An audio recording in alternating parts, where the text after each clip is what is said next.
നമ്മളിനി നടിയെ ആക്രമിച്ച കേസിലെ ഒന്നാം പ്രതി പൾസർ സുനി ഇന്ന് വിചാരണ കോടതിയെ സമീപിക്കാനുള്ള സാധ്യതയാണ് ഉള്ളത്. ജാമ്യം നൽകണമെന്ന ഉത്തരവ് സുപ്രീം കോടതി പുറപ്പെടുവിച്ചതിന്റെ അടിസ്ഥാനത്തിലാണ് നീക്കം. ജാമ്യ വ്യവസ്ഥകൾ സംബന്ധിച്ച കാര്യങ്ങളിൽ പ്രോസിക്യൂഷനോട് വിചാരണ കോടതി നിലപാട് തേടും. അതിനുശേഷമായിരിക്കും ജാമ്യം ഉത്തരവ് പുറപ്പെടുവിക്കുക. നവമി ദിനേശാണ് ചേരുന്നത് വിവരങ്ങളുമായി. Navami, good morning.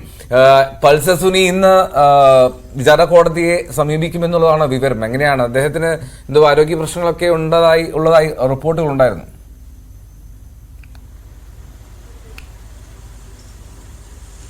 Very good morning Eldho Krishnendu.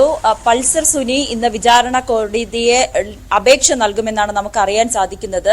Chicken pox ആയതിനാൽ പൾസർ സുനി കോടതിയിൽ ഹാജരാകാൻ സാധ്യതയില്ല എന്നാണ് നമുക്ക് അറിയാൻ സാധിക്കുന്നത്. സുപ്രീം കോടതിയുടെ വിധി പ്രകാരം ഈ പൾസർ സുനി തന്നെ വിചാരണ കോടതിയിലെത്തി ജാമ്യ അപേക്ഷ നൽകണം എന്നായിരുന്നു സുപ്രീം കോടതിയുടെ ഉത്തരവ്. പക്ഷേ ആരോഗ്യ പ്രശ്നങ്ങൾ ഉള്ളതിനാൽ കോടതിയിൽ എത്തില്ല. പകരം അഭിഭാഷകനായിരിക്കും കോടതിയിൽ ഇന്ന് അപേക്ഷ നൽകുക. എന്തായാലും അതിന്റെ അടിസ്ഥാനത്തിൽ വിശദമായിട്ടുള്ള ഒരു വാദം കൂടി കേൾക്കേണ്ടതുണ്ട്. കാരണം ഇത് ഒരു ജാമ്യ വ്യവസ്ഥ കൂടി കോടതിക്ക് ഉത്തരവ് ഇടേണ്ടതുണ്ട്. അങ്ങനെ ജാമ്യ വ്യവസ്ഥ നൽകണമെങ്കിൽ വിശദമായിട്ടുള്ള ഒരു വാദം കേൾക്കണം. അതിന് പ്രോസിക്യൂഷന്റെ അടക്കം വാദം കേൾക്കേണ്ടതുണ്ട്. ഈ പ്രോസിക്യൂഷന് ഈ ജാമ്യം നൽകുന്നതിൽ ഏതെങ്കിലും തരത്തിലുള്ള എതിർപ്പുകൾ ഉണ്ടോ എന്ന് കൂടി വ്യക്തമാക്കേണ്ട സാഹചര്യമുണ്ട്. അങ്ങനെയാണെങ്കിൽ ഇന്ന് അപേക്ഷ നൽകിയാൽ നാളെയോ അല്ലെങ്കിൽ ഇന്ന് തന്നെ വിചാരണ ആരംഭിക്കാനോ സാധ്യതയുണ്ട്. കാരണം സുപ്രീം കോടതി പറഞ്ഞത് 2 ആഴ്ചയ്ക്കുള്ളിൽ ജാമ്യം അനുവദിക്കണമെന്നാണ്. അങ്ങനെയാണെങ്കിൽ ഇനി സമയം താമസിക്കാതെ തന്നെ ഇന്നോ നാളെയോ ആയിട്ടായിരിക്കും വിചാരണ നടക്കുക.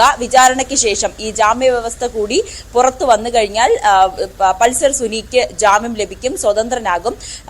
മറ്റ് പരസ്യ പ്രതികരണങ്ങളൊന്നും പാടില്ല എന്ന് ജാമ്യ വ്യവസ്ഥയിലുണ്ടെങ്കിൽ പൾസർ സുനി മാധ്യമങ്ങളെ കാണുകയോ അല്ലെങ്കിൽ മാധ്യമങ്ങൾക്ക് പൾസർ സുനിയുടെ പ്രതികരണം എടുക്കാനോ സാധിക്കുകയില്ല. എന്തായാലും പൾസർ സുനി പുറത്തിറങ്ങുമ്പോൾ ഒരുപാട് ചോദ്യങ്ങൾക്ക് കൂടിയാണ് ബാക്കിയാകുന്നത്. ഇതിൽ പൾസർ സുനി തുടക്ക സമയത്ത് പറഞ്ഞിട്ടുണ്ട്, ഈ കേസുമായി ബന്ധപ്പെട്ട ഒരു മാഡം ഇതിൽ പിന്നെ പ്രവർത്തിക്കുന്നുണ്ട്, മാഡത്തിന് വലിയ പങ്കുണ്ടെന്ന് തുടക്കം മുതൽ പറഞ്ഞിരുന്നു. പിന്നീട് അത് അങ്ങനെയില്ല എന്ന് തിരുത്തുകയും ചെയ്തു. പക്ഷെ പിന്നീട് ബാലചന്ദ്ര കുമാർ, അദ്ദേഹം ഇതിലെ ഒരു പ്രധാനപ്പെട്ട സാക്ഷിയാണ്, അദ്ദേഹവും പറഞ്ഞിരുന്നു ഈ ഒരു ദിലീപിന്റെ വീട്ടിലേക്ക്, ആലുവയിലെ വീട്ടിലേക്ക് ചെന്നപ്പോൾ ഈ മാഡത്തിന്റെ പേര് ദിലീപും പരാമർശിക്കുന്നതുണ്ടെന്ന്. അങ്ങനെയാണ് വീണ്ടും ഈ മാഡം എന്നുള്ളൊരു പേര് വീണ്ടും ചർച്ചയാകുന്നത്. അങ്ങനെയാണെങ്കിൽ പൾസർ സുനി ആ മാഡം ആരാണെന്നുള്ളത് പുറത്ത് വിടുമോ എന്നാണ് അറിയാൻ സാധിക്കേണ്ടത്. ഒപ്പം മറ്റ് പല കാര്യങ്ങളുണ്ട്, ദിലീപിന് ഇതിൽ കൃത്യമായ പങ്കുണ്ടോ, അങ്ങനെ പല അഭ്യൂഹങ്ങളും നിലനിൽക്കുന്നുണ്ട്. അങ്ങനെയാണെങ്കിൽ പൾസർ സുനിയിൽ നിന്ന് വേണം ഇതുമായി ബന്ധപ്പെട്ട കൃത്യമായിട്ടുള്ള കാര്യങ്ങൾ അറിയാൻ. എന്തായാലും പൾസർ സുനി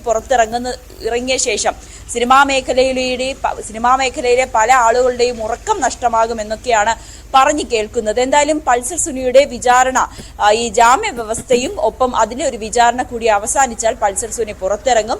അതിനുശേഷമായിരിക്കും കൂടുതൽ പ്രതികരണം ഉണ്ടാകുമോ എന്ന് നമുക്കറിയാൻ കഴിയുകയുള്ളൂ.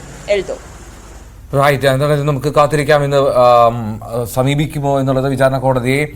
പൾസർ സുനി എത്തിയാൽ മാധ്യമങ്ങളെ കാണുമ്പോൾ ഒരുപാട് ചോദ്യങ്ങളുണ്ട്. ഇപ്പോൾ നവമി സൂചിപ്പിച്ചതുപോലെ എന്തൊക്കെ പ്രതികരണങ്ങൾ പൾസറിന്റെ ഭാഗത്തുണ്ടാകും, അയാൾ എന്താണ് പറയാൻ പോകുന്നതെന്നൊക്കെ ഇങ്ങനെ ഉറ്റുനോക്കുന്ന ഒരു സംഭവമാണ്. കാരണം 7.5 വർഷക്കാലത്തെ ജയിൽ വാസം അതിനുശേഷമാണല്ലോ. ഓക്കെ.